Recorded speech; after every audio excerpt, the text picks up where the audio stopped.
Hola a todos los creepypasteros, pido disculpas por no haber subido vídeos, pero estaba en exámenes y tenía que estudiar. Pero bueno, empecemos con la historia titulada El fantasma de María Teresa. Hace unos meses atrás, para ser exactos, en las vacaciones de Semana Santa, al tener tiempo libre, varios amigos decidieron subir el Ávila, un punto turístico de la ciudad de Caracas. En realidad es algo que había hecho de pequeño, pero nunca había llegado a ningún sitio de interés. Por eso he de admitir que me emocioné al saber que haríamos eso en vez del repetitivo viaje a la playa. La preparación para esos días se hizo sin ninguna eventualidad importante. Al final iríamos de viaje 5 personas, 2 muchachos y 3 muchachas, todos nos conocíamos y no teníamos problemas para acampar juntos. La ruta que seguiríamos al principio sería una de las más conocidas por los excursionistas. Pero al ir en el trayecto, Carla, una amiga que había tratado de convencernos de usar otra ruta más difícil, logró su cometido y decidimos cambiar la ruta de ascenso. Ahora en vez de subir por la Julia subiríamos por Galindo. Al llegar a la entrada, revisamos el equipaje y empezamos el ascenso. Por suerte para nosotros había otro grupo de excursionistas subiendo por esa ruta, lo que realmente me agradó, pues ninguno de nosotros teníamos experiencia en eso, y aunque la subida no era difícil, me daba miedo que termináramos perdidos. Entablamos conversación con los otros excursionistas y decidimos subir juntos, ya que ellos nos dijeron que esa era su cuarta ascensión. Al principio no nos costó resistir el paso de ellos, pero el cansancio y la falta de práctica nos desanimó al cabo de la primera hora. Al vernos tan cansados, Alberto, uno de los muchachos del otro grupo, nos dijo que si queríamos descansarnos y montáramos campamento en un sitio poco conocido llamado las ruinas de Mezquiati, un lugar con mucha historia, y relativamente cerca de un río donde podríamos bañarnos y relajarnos, porque como él dijo, eso no era una carrera sino un viaje recreativo, y no importaba si nos tomábamos el resto del día libre para conocer la zona y disfrutar de la vegetación. Durante la noche en el campamento, decidimos hacer una fogata y disfrutar de una buena plática sobre la zona. No recuerdo exactamente cómo, pero llegamos al tema de las ruinas. Estas ruinas parecen ser muy nuevas para ser precolombinas, dijo Felipe, un amigo mío. Sí, son de inicio del siglo XX, pertenecían a un conde italiano, que se refugió en Venezuela luego de huir de Italia, por haber dejado a su prometida en el altar, comentó mientras comía Wilmer, el otro excursionista. Jajajaja, ¿y se puede saber qué lo hizo dejar a su novia en el altar? Pregunté. Un juego, dijo riendo Alberto, al parecer le gustaba mucho apostar y se quedó apostando hasta un día después de la boda. Cuando se acordó, ya era muy tarde y vino para acá huyendo de la venganza de los padres de la novia. Ya veo, todos los hombres son unos cobardes y no tienen las pelotas para dar la cara y hacerse responsables de sus acciones, comentó con amargura Elizabeth. Me gustaría que alguien hiciera pagar a los hombres que lastiman a las mujeres. Déjalo, Elizabeth, no nos vengas otra vez con la novela de tu novio, estamos cansados de oírla, espetó Daniel con un ademán de manos. Pero bueno, si quieres te puedo contar una leyenda que circula por esta zona, sobre una mujer que jura vengarse de los hombres. Muchos juran que es real, otros que es un invento. Sin embargo, la leyenda se esparció bastante durante la época colonial, se volvió algo así como un cuento de cuna para los niños de esa época, dijo Alberto sonriéndonos de manera peculiar. Bueno, solo si no les molesta escuchar una historia algo siniestra antes de dormir. Aquellas palabras sonaron a reto para nuestro grupo, así que nuestro orgullo nos obligó a responder, a la vez de hacernos bromas entre nosotros para incitarnos entre todos a aceptar. Puedes hacerlo si quieres, yo no me asustaré por una historia de terror, dijo Daniel mientras se paraba y se dirigía a Felipe, pero este cagón seguro que a mitad de la historia se levanta y se larga a dormir. Todos nos reímos bastante fuerte, más de lo que nos habría gustado, pues al terminar de hacerlo, el silencio sepulcral que nos invadió, fue el punto de partida de la historia que Alberto empezó a relatarnos. A principios del siglo XVIII, en la ciudad de Caracas, gracias a la gran migración de blancos de orillas, la ciudad sufrió un acelerado crecimiento. Una de las familias más importantes que se mudó a Caracas, fue la familia Paz Castillo, españoles comerciantes de cacao, que buscaron en la ciudad oportunidades de negocio. Se cree que cuando llegaron a la ciudad ya tenían una hermosa hija llamada María Teresa. Durante esa época, se dice que a esta hermosa niña le regalaron un esclavo negro. Tanto la niña como el esclavo, se hicieron amigos, pues la joven no tenía la malicia de la cual se acusa de tener a la mayoría de los españoles de la época. Cuando la niña cumplió 15 años fue comprometida, como dictaban las normas de aquella época, con un rico hijo de españoles llamado Héctor Sevilla, conocido en toda la ciudad de Caracas por su gusto por las mujeres y su desprecio por los esclavos.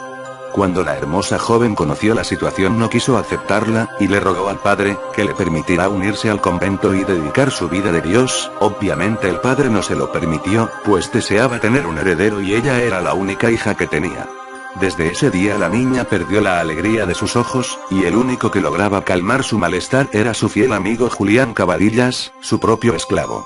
Los años que habían pasado juntos no solo había logrado estrechar los lazos de su amistad, sino que entre ellos había empezado a surgir el amor. Fue por eso que Julián en secreto a su ama, empezó a rendir oraciones a sus santos, pues aún en secreto profesaba la religión de sus antepasados. Cuando ya faltaba poco para la ceremonia, la muchacha ya no pudo aguantar más, y le reveló sus sentimientos a su amado, el cual obviamente le correspondió. Esa misma noche se entregaron el uno a otro en cuerpo y alma. Luego de ese hermoso acto de amor, de la boca de Julián salió una frase que sellaría su destino: escape conmigo, yo la amo y me ama, no necesitamos más. María Teresa duró varios días en tomar una decisión, pero la locura de su amor adolescente la hizo decidirse, así que cuando Julián le preguntó 3 días antes de la boda lo mismo que había preguntado todos los días desde aquella noche: ¿ha tomado la decisión, señorita? Ella le contestó lo que él había esperado. Sí, Julián, prepáralo todo, esta noche nos vamos. Esa misma noche, escaparon sin decirle nada a nadie. En el camino Julián agradeció a sus santos que sus plegarias hubieran sido escuchadas, y aunque María Teresa no profesaba la religión de Julián, decidió también dar gracias a los santos de su amado.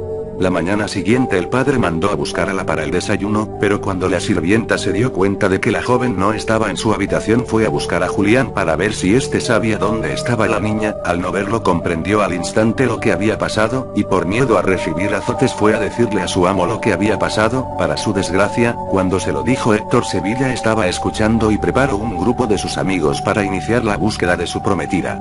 Julián y María Teresa habían llegado ya a esta zona, pues en toda la noche no descansaron, y al llegar al río que se encuentra al este de aquí, decidieron descansar y bañarse juntos. Tardaron más tiempo del planeado descansando, ya que Héctor los logró alcanzar, y al ver que estaban desnudos una ira llenó su corazón. Bajó de su caballo con sigilo, y agarró una roca que estaba en el suelo, se acercó y de un certero golpe en la cabeza mató a Julián. María Teresa, al ver a su amado tendido boca abajo en el río tiñendo las aguas con su sangre, arremetió contra Héctor, quien, llevado por su furia y la lujuria de verla allí desnuda, la empujó y decidió violarla, siendo observado y alentado por sus amigos. Al terminar, rifó a la que sería su esposa a sus amigos. Uno tras otro violaron a la pobre joven. Al terminar tan enfermizo acto, Héctor agarró a María Teresa por los cabellos y estrelló su cabeza contra una roca y decidió dejarla allí, pues para él sería una deshonra casarse con una mujer como esa. Él y sus amigos abandonaron el cadáver de Julián y a la moribunda niña en el lecho de ese río. Se cree que luego, la esclava encontró a la pobre María Teresa, quien con sus últimas fuerzas le contó lo que había sucedido y le pidió que la ayudara a no ser olvidada. Y llegando al límite de sus fuerzas tomó la mano izquierda de su amado y juró que de alguna manera se vengaría de los que habían ultrajado su cuerpo, y matado al amor de su vida. Cuando Alberto terminó el relato de María Teresa, quizás por el tono de su voz, el silencio, el frío y la oscuridad que nos rodeaba, o simplemente por el hecho de que el tiempo parecía haberse detenido, todos nos encontrábamos bastante asustados. Incluso juro haber visto una sombra alejarse misteriosamente de Alberto y acercarse a mí. «¡Qué historia tan buena! Nunca la había escuchado», dijo Carla rompiendo el silencio del bosque. «Realmente comente, una historia con bastante fuerza, no como los otros relatos de terror que hemos escuchado la mayoría de nosotros y...». Desde luego, me interrumpió Elizabeth, la historia tiene a una mujer como protagonistas, y no sabes cuán aterradoras podemos llegar a ser. Con ese comentario el aura de terror que invadía a todos los de nuestro grupo se esfumó. Las risas no se hicieron esperar, y poco a poco todos nos calmamos. Sin embargo, no pude dejar de notar que Alberto me observaba con una mirada extraña, es como si él sintiera culpa por algo que había hecho. Luego de terminar la velada decidimos irnos a dormir, pues al día siguiente queríamos llegar a la cima de la montaña, ya que habíamos perdido el tiempo en vano. A la mañana siguiente me levanté a las 5 a.m. y decidí ir al río a bañarme. Traté de levantar a mis compañeros, pero todos querían seguir descansando. Al salir de la tienda vi que Alberto estaba despierto, y me preguntó qué hacía levantado. Nada, respondí, pensé en ir a bañarme, para estar listo cuando la gente se despierte, le contesté. Ja, cuidado, el agua del río debe estar a esta hora helada. No me preocupa, estoy acostumbrado a bañarme con agua fría. Bueno, de todos modos ten cuidado, el bosque a estas horas es bastante terrorífico, especialmente para ti.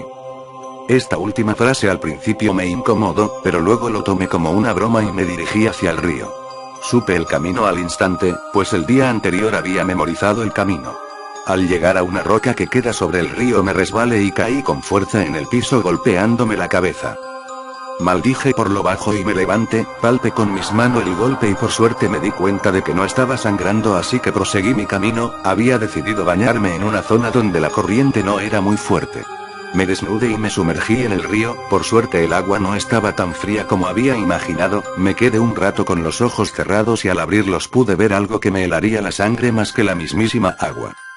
Al otro lado del río había una pareja también bañándose, sin ningún pudor, al parecer no habían notado mi presencia, así que decidí levantarme y darles privacidad, ya luego yo acabaría de bañarme. En el camino de regreso escucho el grito de la muchacha, al voltearme vi una escena que casi me hace vomitar, habían llegado más de 10 hombres al río, y uno de ellos golpeaba la cabeza del que supuse era el novio de la muchacha contra una roca, mientras 2 hombres agarraban a la muchacha por los brazos, mientras el joven yacía en el suelo, el sujeto que lo había golpeado, lo levanto y lo golpeo empujándolo al río, ya en el agua ambos, el sujeto agarró la cabeza del joven y la sumergió en el agua, cuando dejó de luchar volteó hacia la muchacha que seguía gritando y llorando.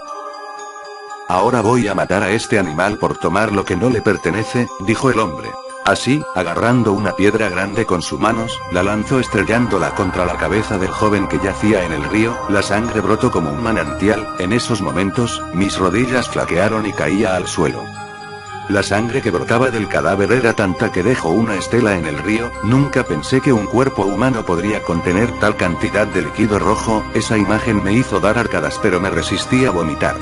Traté de ordenar mis pensamientos y comprendí que estaba viendo de primera mano el trágico final de la historia que escuché la noche anterior.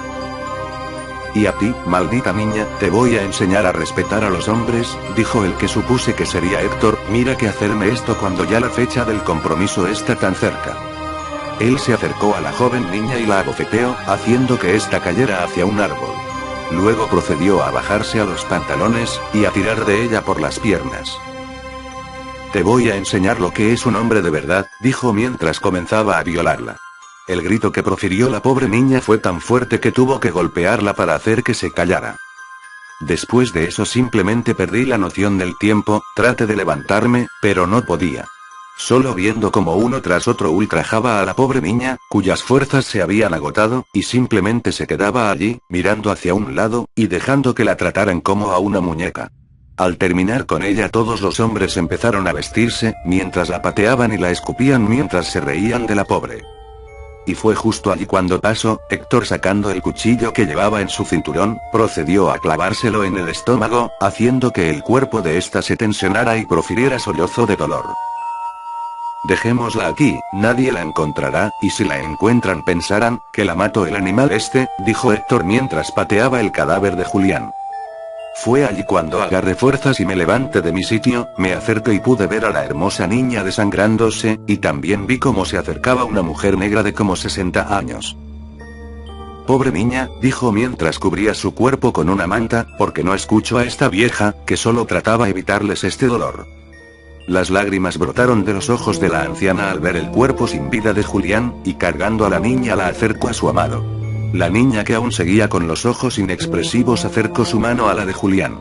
Y haciendo uso de sus últimas fuerzas dijo, con una convicción tan fuerte que erizó los vellos de mi nuca, una frase que quedó grabada en mi memoria.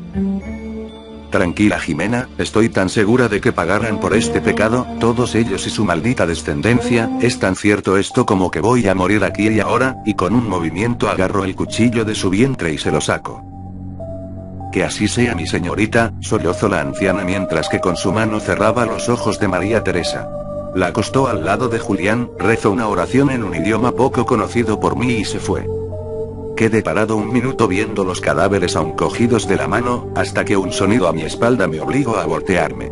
Frente a mí estaba la misma niña a la que había estado observando segundos atrás. Aunque físicamente era la misma niña, había algo diferente en ella, un frío recorrió mi cuerpo al toparme con su mirada. ¿Disfrutaste el espectáculo, dijo? ¿Disfrutaste viendo los males que tus antepasados me causaron? No, claro que no, alcancé a balbucear, pues con un rápido movimiento se acercó haciéndome caer en el piso.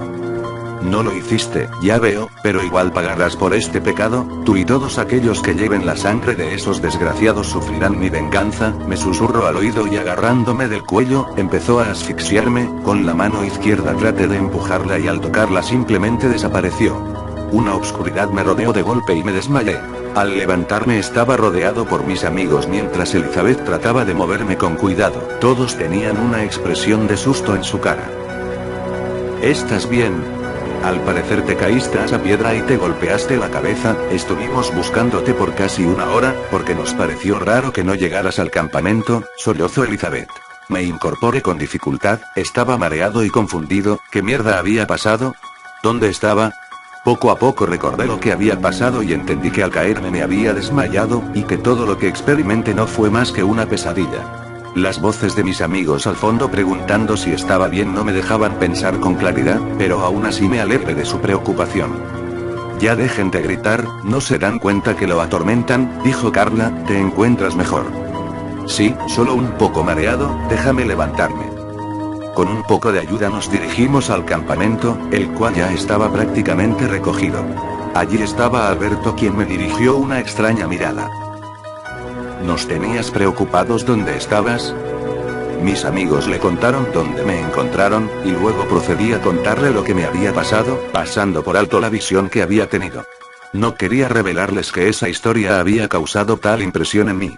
Después, a pesar de que mis amigos seguían preocupados, decidimos seguir subiendo, y al cabo de unas cuantas horas ya habíamos llegado al pico Naiguatá, nuestro destino. Pasamos el resto del día hablando y recuperando la energía para el día siguiente emprender el descenso. El viaje había terminado, dejando a todos satisfechos de haber disfrutado el hermoso paisaje. Sin embargo, a mí me dejó un malestar, que atribuí a la caída, y a la pesadilla que había tenido. Cuando el descenso terminó, nos despedimos de Wilmer y Alberto, quienes se dirigieron a su carro, me di cuenta de que Alberto discutía con Wilmer, quien al escuchar algo se puso pálido como un fantasma.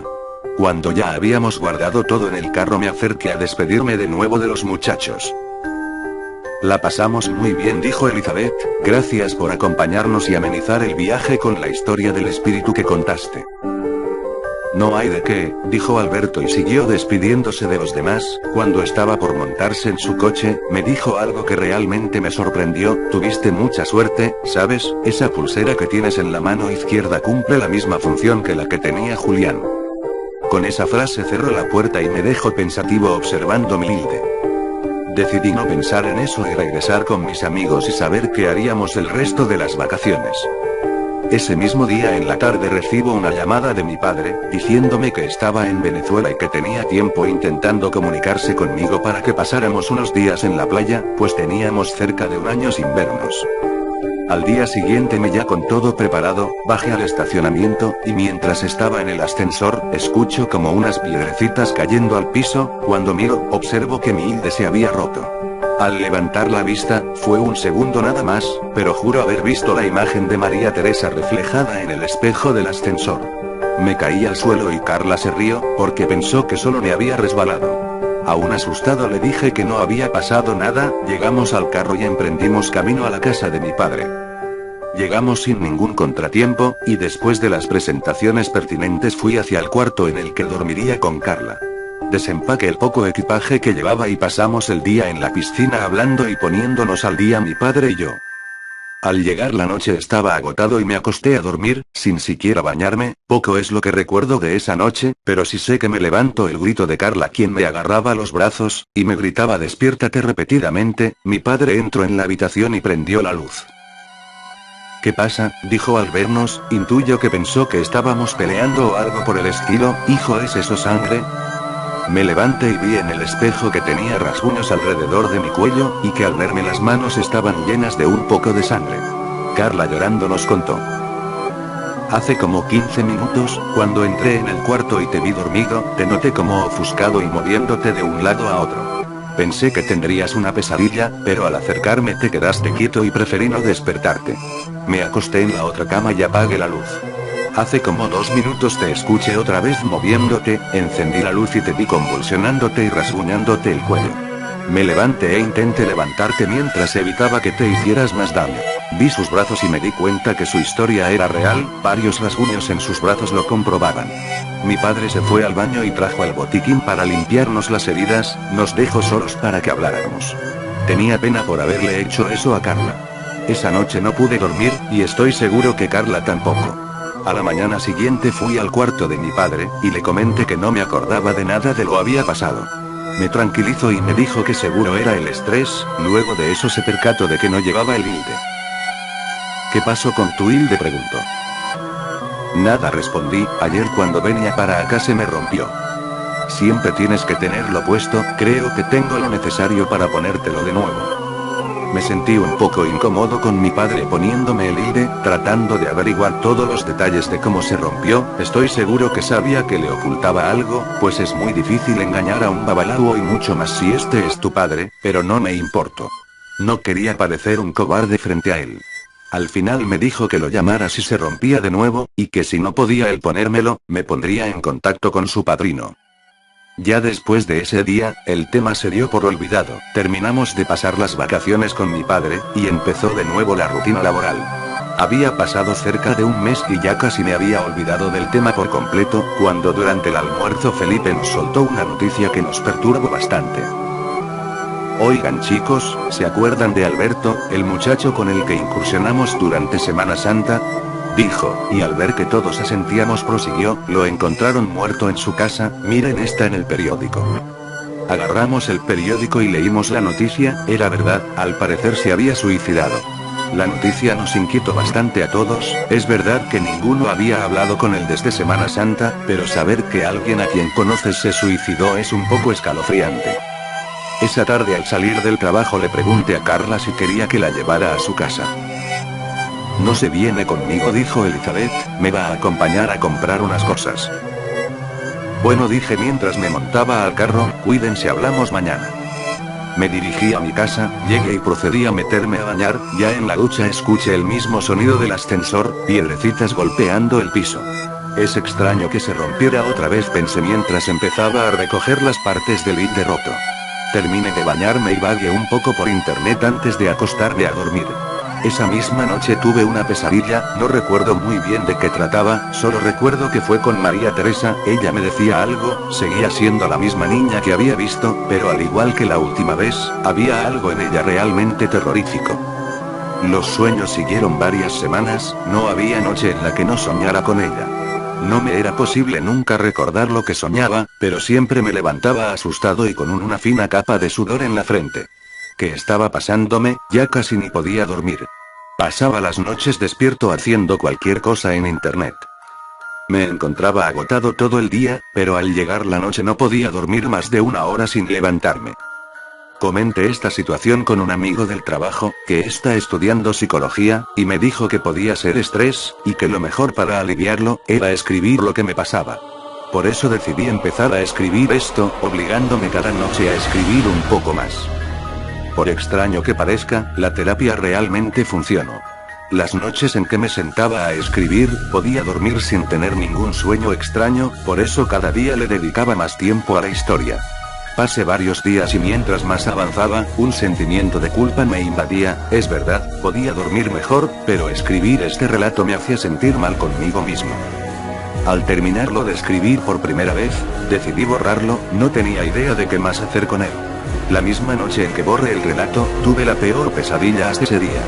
Estaba en mi cuarto cuando me dieron ganas de ir al baño, al terminar y mientras me lavaba las manos vi al espejo, y allí estaba ella otra vez. Al intentar voltearme sentí como si una fuerza me empujara hacia el espejo aunque ella no se hubiera movido. Alcancé a poner mi brazo derecho para protegerme la cara, pero el vidrio se rompió haciendo que me cortara el brazo. Al voltearme María Teresa me acarició suavemente la mejilla y me dijo: no seas tonto, ¿crees que te habría permitido seguir con vida si no me fueras útil? No hagas otra vez que me moleste, pues la próxima vez no seré tan benevolente si se separa de mí. Luego de eso puso su mano en mi frente y perdí la noción de mí mismo. Cuando me levanté entendí que había sido una pesadilla, pero al sentir un agudo dolor en mi brazo lo vi, sangre seca con fragmentos de vidrio en todo mi brazo. ¿Qué mierda estaba pasando conmigo? Llamé a Carla para que viniera a ayudarme, pues con mi mano izquierda no podía limpiarme las heridas. A los pocos minutos llegó y se puso a limpiarme la herida del brazo. ¿Qué te pasó? ¿Volviste a tener una pesadilla? Su cara demostró una clara mueca de espanto. Claro que no, tonta, mentí, fui al baño y me resbalé porque no lo sé, que al terminar de bañarme, eso fue todo. Al parecer creyó mi historia, pues no hizo ninguna pregunta. Ese día se quedó a dormir en mi casa.